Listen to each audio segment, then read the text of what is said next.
नमस्कार दोस्तों, पूजा पाठ ने हिंदी कहानियों में आपका स्वागत है। आज की कहानी का शीर्षक है गणेश जी के एक दंत बनने की कहानी।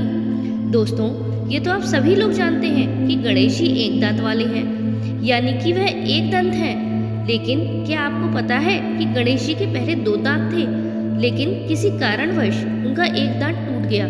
तो आइए जानते हैं कि उनका यह दांत कैसे टूटा। इसके ऊपर कुछ पौराणिक कथाएं लिखी गई हैं।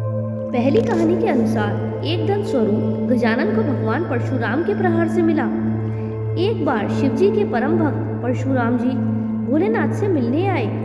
उस समय कैलाशपति ध्यान मग्न थे और उन्होंने गणेश जी से कहा था कि वे इस बात का ध्यान रखें कि कोई भी उनके ध्यान में विघ्न न डाले और वे वहां पर इसीलिए पहरा देते रहें। जब गणेश जी बाहर पहरा दे रहे थे, तभी परशुराम जी अपने इष्ट देव शंकर भगवान से मिलने के लिए आए और उन्होंने गणेश जी से कहा कि मैं भोलेनाथ से मिलना चाहता हूँ, लेकिन भोलेनाथ तो ध्यान मग्न थे। इसीलिए गणेश जी ने परशुराम जी को शिव जी से मिलने से रोक दिया।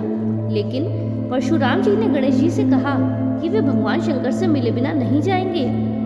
गणेश जी विनम्रता से उन्हें टालते रहे, लेकिन जब परशुराम जी का धैर्य टूट गया तो उन्होंने गजानन को युद्ध के लिए ललकारा। ऐसे में गणेश जी को मजबूरन उनसे युद्ध करना पड़ा।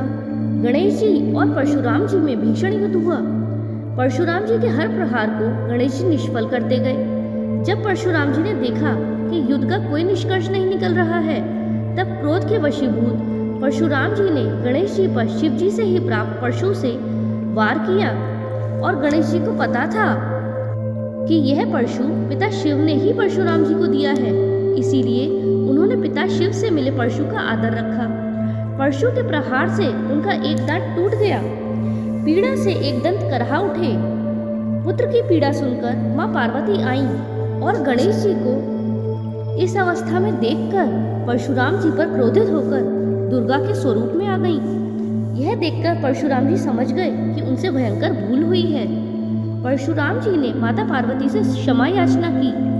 परशुराम जी ने गणेश जी को अपना समस्त तेज, बल, कौशल और ज्ञान आशीष के स्वरूप प्रदान कर दिया और कहा, आज से यह एक दंत के रूप में प्रसिद्ध होंगे।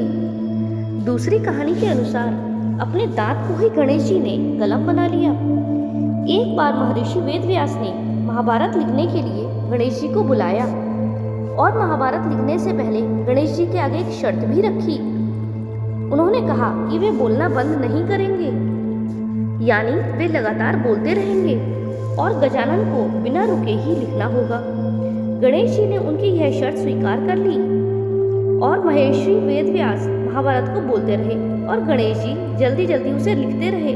लेकिन लिखते लिखते अचानक ही उनकी कलम टूट गई और उनका लिखना न रुके। इसके लिए गणेश जी ने खुद ही अपना एक दांत तोड़कर उसे कलम बना लिया और तभी से वे एक दंत कहलाए जाने लगे।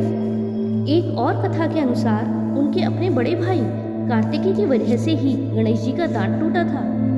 इस कथा में बताया गया है कि बचपन में गणेश जी बहुत शैतानी किया करते थे, जबकि उनके बड़े भाई कार्तिकेय काफी सरल स्वभाव के थे। दोनों भाइयों के विपरीत स्वभाव के चलते शिव पार्वती भी काफी परेशान रहते थे, क्योंकि गणेश जी कार्तिकेय को बहुत परेशान करते थे। ऐसे ही एक झगड़े में कार्तिकेय ने भगवान गणेश जी को सबक सिखाने का निश्चय किया और उन्होंने गणपति की पिटाई कर दी। पिटाई के कारण उनका एक दांत टूट गया और तभी से भगवान गणेश एक दंत कहलाए। दोस्तों, ऐसी बहुत सारी पौराणिक कथाएं हैं जिनमें गणेश जी के एक दंत होने के बारे में बताया गया है। आपने ये कहानियां अंत तक सुनी, उसके लिए धन्यवाद।